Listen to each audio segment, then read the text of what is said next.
You're welcome back. Still watching Business Incorporated here in Channels Television. Well, the Democratic Republic of Congo, Central African Republic, Chad, and Sudan present the highest risk for regime change on the continent's countries that have recently seen coups, including Burkina Faso, Gabon, Guinea, and Niger, also stand at the low end of the rankings. Back here in Nigeria, the status is stable. However, key risk items include naira depreciation, multidimensional poverty, security challenges, and political uncertainties. Well, let's talk about this index for countries in Africa and the implication. Joining us from our Abuja studio, Ikemesit Effiong, partner and head research as SBM Intelligence. Hi, Ikemesit, good afternoon.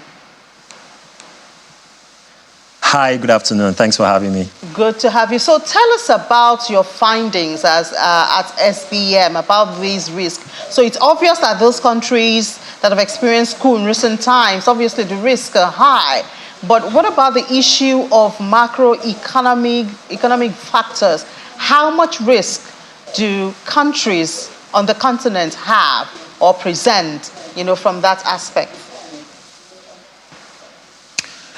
Significant ones, right, as our index, right, the Africa Country Instability Risk Index, or AKIRI as we like to call it, portends.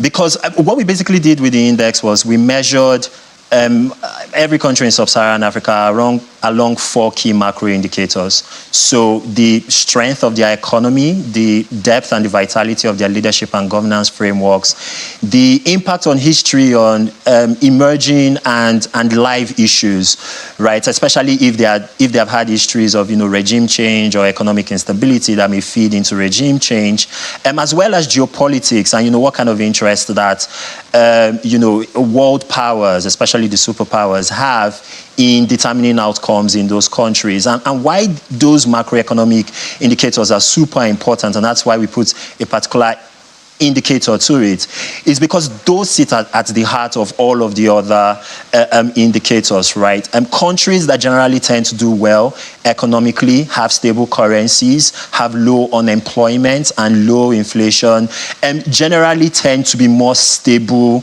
First, they generally tend to be democracies, and generally they tend to be more stable, and there are ordered frameworks around, handing the baton of governance. And so in a situation like you find in a lot of African countries where, currency fluctuations and weakness in the national currency, high unemployment, high inflation, and really depreciation in social outcomes, persist, many actors are likely to be restive and and demand, right, for accountability, often through violence and through negative means. And that's why watching the economy and how the economy does is a very good indicator about whether a government is going to stay in power or is going to transition peacefully to another government, or it's likely to be kicked out of the building violently. So with this information, I guess when countries seek FDIs, investors will certainly look the way of the index. But what are countries supposed to be doing at this time, when they have seen this position? And some of them are not issues that concern just the country, and they're not issues that can be handled just immediately. So what should they be doing?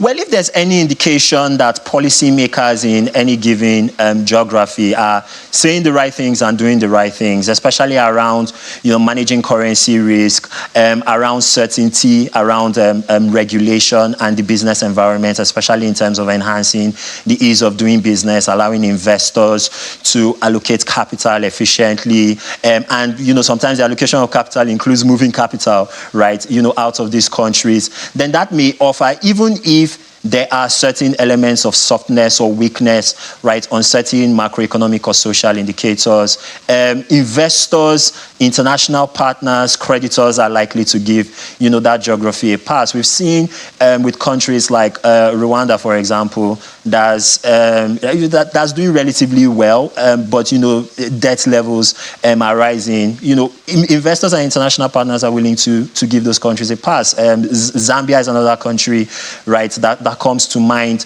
in that respect. But where you have a situation where in response to economic challenges, governments double down on protectionism, there are questions, there are questions around the ease with which investors and economic actors in those geographies are able to allocate capital in a way that makes sense to their stakeholders and shareholders, then investors are likely to give a pass. The way we look at it at SBM is this: African countries are generally not in competition with themselves. They're in competition with other members of, the developing world, right? The so-called global south.